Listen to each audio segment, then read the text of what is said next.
का black box ही नहीं मिला। फिर कुछ लोगों ने कहा जी वो आम की पेटी थी, आम की पेटी में बॉम्ब था, वो आम की पेटी फट गई, व्हाट्सएवर। एक और कॉन्स्पिरेसी थ्योरी है इन्हीं के ऊपर, वो ये है कि जब लोग वहाँ पहुंचे ना, जो चश्मदीद गवाह थे, उनके आज भी रिपोर्टें पढ़े तो क्या जी, एक बंदा कह रहा है मुझे आम की खुशबू आ रही है, एक कह रहा है मुझे किसी केमिकल की खुशबू आ रही है। मतलब वो लोगों ने, हर बंदे ने अपने तरीके से ना उसको एलेबोरेट किया। कुछ रेपिस्ट थे जिनको लटकाया गया, बिल्कुल। फिर कितने साल, at least more than decade Pakistan में रेप केस रजिस्टर नहीं हुआ। जो इनका एक ऑर्डिनेंस था एहतराम में रमजान ऑर्डिनेंस, उससे भी बड़े फवाद हैं। बड़ी चीज़ों का सवाल है भाई साहब कि इवन के पाकिस्तान फौज के अंदर भी एक अच्छी खासी मेजोरिटी थी जो ज़िया साहब के हक में नहीं थी। इस ये जो टाइटल है, कल भी भुट्टो जिंदा था, आज भी भुट्टो, यही आज की हमारी कॉन्स्पिरेसी थ्योरी भी है। जवानी से जो है ना, बहुत एक कह लोगे ना, उसमें करिश्मेटिक पर्सनालिटी थी। और जैसा मीर मुर्तज़ा भुट्टो द ग्रेट जिसे हम कहते हैं, वो कभी आप उनकी तस्वीर निकाल के देखें, ऐसे लगता है कोई पुराने दौर का हीरो है, बड़ी बहुत ग्रेट पर्सनालिटी। उनको पाकिस्तान में 1996 में इनकाउंटर करके मार दिया गया, पुलिस इनकाउंटर। फटन लगा भाई कुछ, तुम्हारा फोन है भाई कुछ फटने लगा। हेलो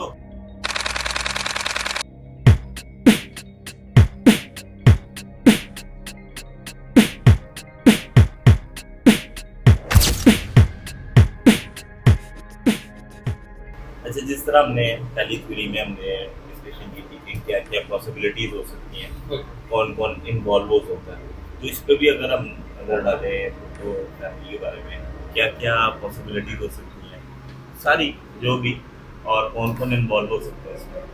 उसका तो जिस समय था कि एक शक के यूएस भी इन्वॉल्व हो सकता है, पाकिस्तान भी हो सकता है, तो इंडिया इन्वॉल्व हो सकता है, रशिया हो सकता है, तो इसमें कौन कौन इन्वॉल्वमेंट हो सकती है किस किस की?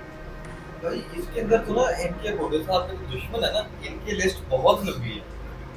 जिसमें पॉलिटिकल मुखालफिन है, बंगाली हैं, इंडियन हैं, पाकिस्तान आर्मी है, जजेस हैं, इसके अलावा जिस तरह मीर मुर्तज़ा भुट्टो है, उसका ब्लेम उसकी बहन पर डाला जाता है कि क्या पता बेनज़ीर भुट्टो खुद इन्वॉल्व हो मीर मुर्तज़ा भुट्टो के कत्ल के अंदर, इस वजह से कि अगर वो आ जाता है, अगर वो इलेक्शन लड़ता है, तो क्या पता उसको हुकूमत मिल जाए और मेरी छुट्टी हो जाए। शाहनवाज भुट्टो के ऊपर एक तो वो उसकी बीवी जो अफगान थी, उसके ऊपर बहुत बड़ा ब्लेम जाता है।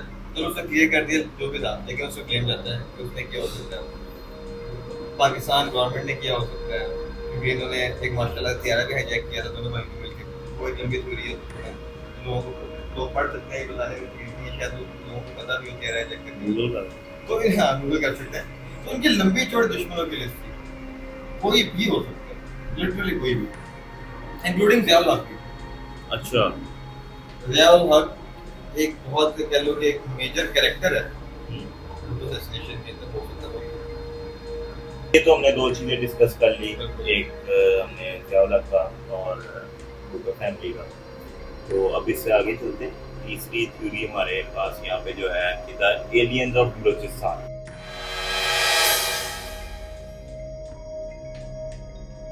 ये बड़ा मजेदार टॉपिक है। पढ़ के मुझे तो ऐसी समझ आ रही है जिस तरह कोई एलियंस आ गए हो, यूएफओ आई हो, ये क्या है, जरा इसको एक्सप्लेन तो करें। अब बलूचिस्तान का आपको एक ज्योग्राफिया तो आपको पता है, एक बहुत बड़ा लैंड है, मोस्टली एरिया खाली है, मीलों मील बंदा कोई नहीं।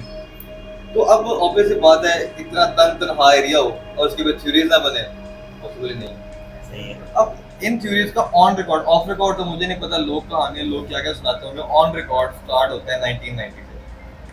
1990 में वहाँ का एक शहर है लसबेला। लसबेला के ऊपर एक बहुत ही ना लोअर हाइट के ऊपर एक रोशनी बड़ी स्ट्रेट वे जाती नजर आती है लोगों को। बहुत सारे लोग इसको रिपोर्ट करते हैं, हमने एक रोशनी देखी। किसी ने कहा टूटता तारा होगा, किसी ने कुछ कहा, किसी ने कुछ कहा। मोस्टली लोग ये समझते हैं कि ये शायद एक यूएफओ क्रैश है। शायद उसकी वजह ये भी है कि वो दौर था जब कार्टून के अंदर लोगों ने यूएफओ देखना शुरू किया। हो सकता है वो हो, क्योंकि अब वो ये देखना है कि रोशनी जा रही है तो यूएफओ क्रैश ही होगा। इसके बारे में कुछ नहीं कहता, हाँ, लेकिन स्टार्ट वहाँ था। जो पहला रिपोर्टेड केस था ना एलियंस के बारे में बलूचिस्तान के अंदर, वो यहाँ था कि लसबेला के अंदर 1990 के लोगों ने एक वो यूएफओ क्रैश देखा। हम उस आगे बढ़ते हैं 2004। गवादर पोर्ट उस टाइम इतना खास, जितना आज तो बड़े मामला डिफरेंट हो गए हैं, तब वो हालात नहीं थे। कुछ मछेरे थे, मच्छरों ने ऐसी रोशनियां देखी जो जब वो डिस्क्राइब करते हैं तो लोग कहते हैं कि ये एक नॉर्मल कोई जहाज तो एटलीस्ट नहीं बना सकता। एक डिफरेंट किस्म की रोशनियां थी जो उन्होंने समुद्र के अंदर दूर अपने से देखी, थोड़े शाम के टाइम के अंदर था। उसके बारे में लोगों ने कहा जी कि ये शायद वो ऐसे एलियंस हैं जो किसी बोट या किसी ऐसे यूएफओ में है जो पानी के अंदर घूम रहा है, पानी में सस्पेंड कर रहा है, या डीप वाटर या पानी के ऊपर।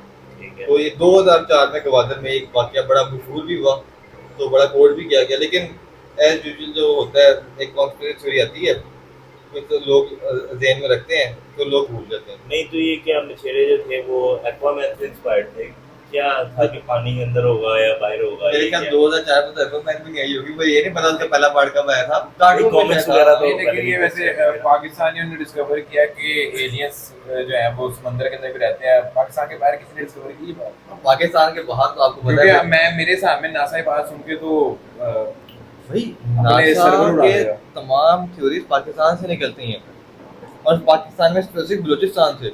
हमने नासा को तो नहीं, पाकिस्तान को बड़ा अंडर एस्टिमेट किया था। नासा क्या बात है, व्हाट्सएप आज पहन के भी नासा है। अच्छा नासा नहीं पहन के शर्ट पे नासा लिखा। अब व्हाट्सएप उसके बाद ना पकड़ जी 2011 के अंदर मकरान हाईवे इनका बड़ा मेजर हाईवे है, हाँ। वहाँ पे वहाँ के लोकल ने देखा कि बहुत सारे मिलिट्री ट्रक्स, काफी ज्यादा मतलब कि आर्मी और इस तरह की चीजें, ये एक चीज को, एक ऑब्जेक्ट को घेर के खड़े हुए थे, ना वो किसी को वहाँ आने दे रहे थे। वो कहते कि सब यहाँ से दूर हो, उन्होंने वो बड़े बड़े ट्रक से उसे एक लोडर आए, लोडर पे उन्होंने चीज लोड कर उसको ले गए। किसी को उन्होंने देखने नहीं दिया वो क्या चीज थी, वो चीज किसकी थी, वो कोई यूएफओ था, कोई एलियन था, कुछ क्रैश था, क्या था, जो भी था। तो उन्होंने लोगों को ऐसे पीछे किया जिस तरीके से कि बहुत ही ऐसी चीजों की बहुत सीक्रेट चीज हो। तो और गाड़ी में मिलिट्री की थी। अच्छा। तो ये उसके ऊपर लोगों ने कहा शायद ये कोई आउटर स्पेस से कोई चीज आई है जो ये छुपा रहे हैं। I don't know. 2011 जिस तरह है कि फोन वगैरह थोड़े बहुत आने लग गए थे तो तस्वीरें वीडियो अच्छा तो बस ये हमारे लोग जो होते हैं वो चीजें भूल गए हैं, हाँ। इसलिए अब वो उस पे नहीं है, चलें कोई डिस्कशन में नहीं है, तस्वीर ट्रेंडिंग पे नहीं है। तस्वीर होगी तो फिर हम अटैच कर देंगे साथ। अच्छा फिर ना बलूचिस्तान में कुछ इलाके हैं खुशदार और कलात के नाम से, अच्छा जहाँ पे ये जो जियोलॉजिकल रिसर्चर होते हैं ना, ये मिनरल ढूंढने के लिए वहाँ पे बेसिकली तो गए थे। अब वहाँ उनको पत्थरों के ऊपर ना क्रेविंग मिली, जिन क्रेविंग्स के अंदर एक ह्यूमनॉइड टाइप चीज थी जो ह्यूमन बॉडी टाइप थी, और उसने सर पे हेलमेट पहना हुआ था। अच्छा। और वो क्रेविंग, वो जब उन्होंने कार्बन डेटिंग की, वो बहुत एंशिएंट थी। जिस तरह हम मिस्र में नहीं देखते क्रेविंग, उस तरीके की रॉक क्रेविंग, जिसके अंदर ह्यूमनॉइड किस्म का क्रिएचर था जिसने सर पे हेलमेट पहना हुआ था। फिर सेमी सर्कल्स और सर्कल्स उनको मिले ऐसे जिस तरीके से यूएफओ होते हैं ना, उस तरह के, जो भी एंशिएंट क्रेविंग्स थी जो लोगों ने बनाई हुई थी। शायद उस टाइम पे लोगों ने वो चीज़ देखी या कोई और बना के गया, इसके ऊपर हर बंदे का अपना अपना बिलीफ है। तो लेकिन हमारे रिसर्चर ये कहते हैं कि जो एंशिएंट लोग थे उन्होंने कुछ देख के उनकी क्रेविंग की, क्योंकि ये तो आपको पता होगा कि क्रेविंग करने की रीज़न भी होता था कि वो लोगों को इन्फॉर्मेशन पहुंचाने का तरीका था कि मैं यहाँ से गुजर रहा हूँ, मैंने यहाँ पे एक चीज़ बना दी। अब जो यहाँ से गुजरेगा वो चीज़ देखता रहेगा, उसको पता लगता रहेगा। एक इन्फॉर्मेशन फैलाने का तरीका था, एक याद रखने का और फैलाने का। तो क्रेविंग का रीज़न ये भी हो सकता है। तो ये खुशदार और कलात, ये एरियाज़ के अंदर जियोलॉजिस्ट को ये चीज़ें मिली। फिर जनाब अली एक बड़ी इंपॉर्टेंट चीज़, कोहे किंग माउंटेन्स। ये इस तरह के माउंटेन्स हैं, आपको बलूचिस्तान के माउंटेन का तो पता ही है ना कि शरीर खुश्क होते हैं और वो स्टीप भी होते हैं, मतलब इस तरीके सीधे होते हैं, आप वहाँ पे जा नहीं सकते। तो ये कोहे किंग माउंटेन रेंज भी इस तरीके से ही है। कोहे किंग माउंटेन के बारे में ये भी कहा जाता है कि ये शायद एरिया 51 ऑफ पाकिस्तान है, कि वहाँ पे कोई अंडरग्राउंड इस तरह की बेस है एलियंस की या पाकिस्तान मिलिट्री की जो छुपाना चाह रहे हैं। तो ये खैर वो बेसिक बड़ी बड़ी जो बलूचिस्तान के बारे में कॉन्स्पिरेसी थ्योरीज थी एलियंस को लेकर। वाकया हुआ था कोई माउंटेन में जिस वजह से ये कहा जा रहा है। आई डोंट नो अबाउट क्या वैसे ही किसी बलूची ने देखा कि यूएस में एरिया 51 डिस्कवर हुआ है, तो हम पाकिस्तान पीछे क्यों रहे? फॉर यू पे आना चाहिए। बिल्कुल ऐसा ही है, ये भी हो सकता है कि बंदे ने कहा चलो ठीक है इसको भी रेफरेंस बनाया था, क्योंकि जा तो सकते नहीं है, देखा तो हुआ नहीं है, जो मर्जी कहानी कर दो। ये भी बात सही है, बलूचियों से कुछ भी एक्सपेक्ट किया जाता है। नहीं ये बात नहीं मैं डालूंगा तेरी बीच में। इतनी छोड़ो कोई पकड़ ही ना पाए। एग्जैक्टली बिल्कुल ठीक है। आखिरी अपनी कॉन्स्पिरेसी थ्योरी पे आते हैं, जल्दी से इसको खत्म करते हैं। जो मेन ऑडियंस कमेंट्स में हमें बता दें कि जो उनको ज्यादा पसंद आई होगी। आखिरी वाली मेरी फेवरेट है, इस पे तो मैं वैसे ही एक अलग से वीडियो बनाना चाहूंगा हमारी। बाकी ऑडियंस के बोर्ड पे जिसको ऑडियंस ज़्यादा बोर्ड देगी उसके ऊपर हम एक कंप्लीट 25 मिनट्स की एक पॉडकास्ट रिकॉर्ड कर लेंगे। तो जो हमारी आज की आखिरी कॉन्स्पिरेसी थ्योरी है वो है बेसिकली रेप्टेलियन लीडर्स की तरफ।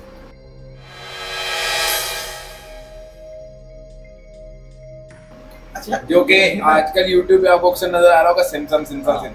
ये वाहिद ऐसी थ्योरी है जो आप कहते हैं लोग इंटरनेट पे, वाहिद ऐसी थ्योरी है जो बड़े अरसे से चल रही है और अब तक आ रही है।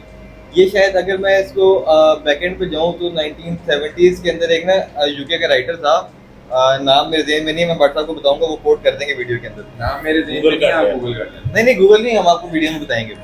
तो अब उस राइटर ने ये पहली बार ये रेप्टेलियन लीडर की थ्योरी चल रही थी, जिसमें उसने कहा था कि जो दुनिया के बड़े बड़े जो डिसीजन मेकर्स हैं वो एक्चुअल में इंसान नहीं है, वो शेप शिफ्टर्स हैं।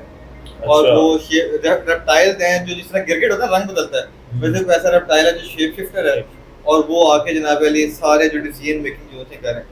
इसको कुछ लोग साथ लिंक करते हैं, उनके साथ फ्रीमेसन के साथ में लिंक किया जाता है कि शायद ये उनका हिस्सा है, ये रेप्टाइल्स जो हैं, या कोई और ऐसा क्रिएचर है। अब दुनिया सारी कहती है, इवन कि हम सिम्पसन में देखा, लेडी गागा के बारे में कहा गया, और भी बड़े बड़े लोग थे के बारे में, जो बाइडन की कुछ वीडियोस वायरल हुई कि जिसके अंदर वो ग्लिच कर रहे थे, तो एक स्किन थी यहाँ लटक गई थी, एक और वो सिंगर थी, पता नहीं क्या नाम था उसका, उसकी एक आंख थी वो ब्लिंक करती थी और रुक जाती थी, अब पता नहीं क्या नाम था उसका, मैं भूल गया हूँ। तो अब जब सारे दुनिया के अंदर रेप्टाइल्स आ रहे हैं, पाकिस्तान में क्यों ना है?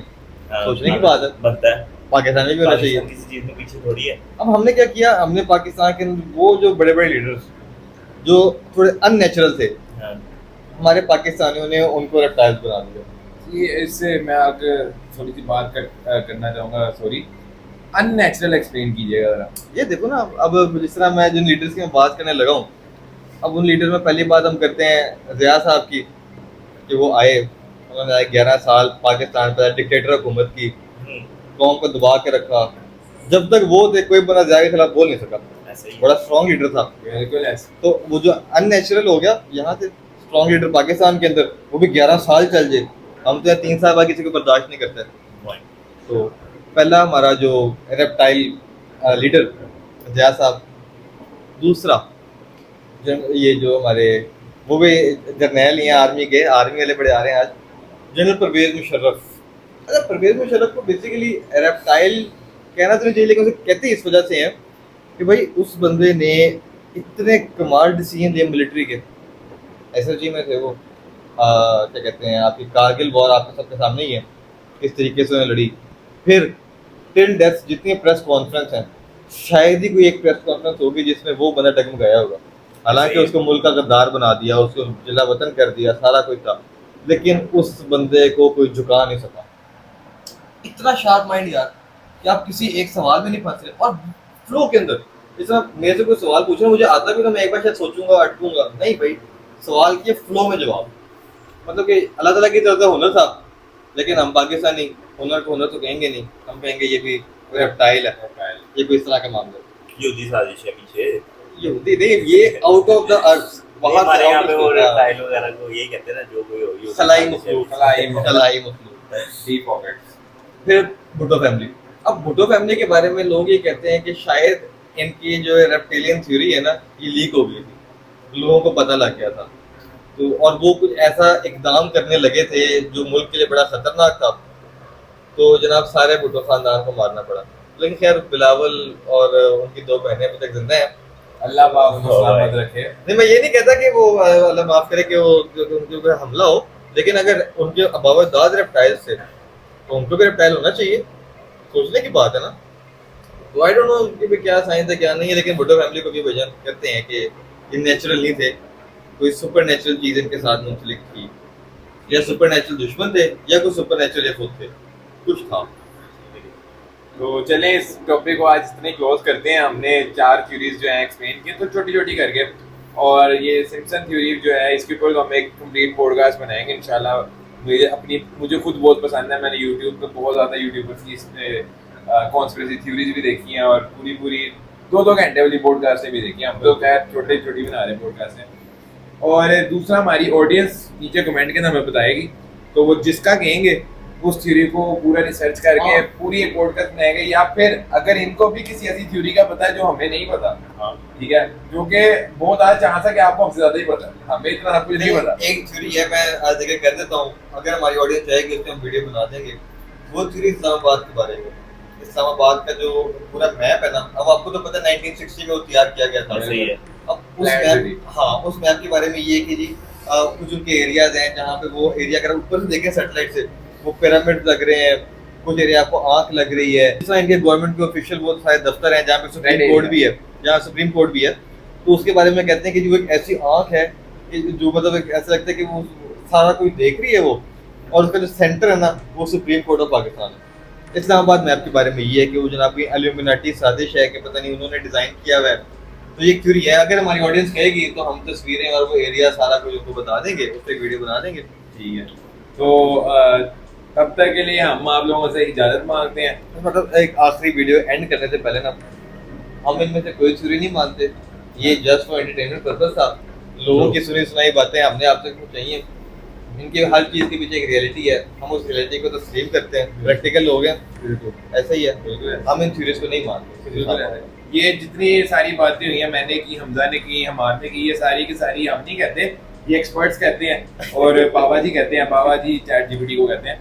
तो ये उनके और जो हमारे सोशल मीडिया पे या फिर विकिपीडिया वगैरह पे कॉन्स्पिरेसी थ्योरी लोगों ने अपलोड की हैं, लोगों का मानना है, इलाकाई सुपरस्टिशियस बिलीफ भी चल रहे हैं इसके अंदर कुछ, तो ये वो चीज़ें एक्सप्लेन की थी। तो इसको बिल्कुल ऐसा दिल पे नहीं लेना और इसको मानना नहीं शुरू कर देना। कॉन्स्पिरेसी थ्योरी कहती है उसको है कि जो समझ नहीं आ रही होती, और जो प्रूवन नहीं होती, प्रूवन नहीं होती, बिल्कुल ये ऐसे। बात। तो तब तक के लिए हम इसका एक्सप्लोर करते हैं। तो तब तक के लिए आप लोग अपना ख्याल रखें, अगली वीडियो के लिए अपना ख्याल रखें। हम तीनों को इजाज़त दें, अपना ढेर सारा ख्याल रखें। अल्लाह हाफिज़, बाय बाय। आपसे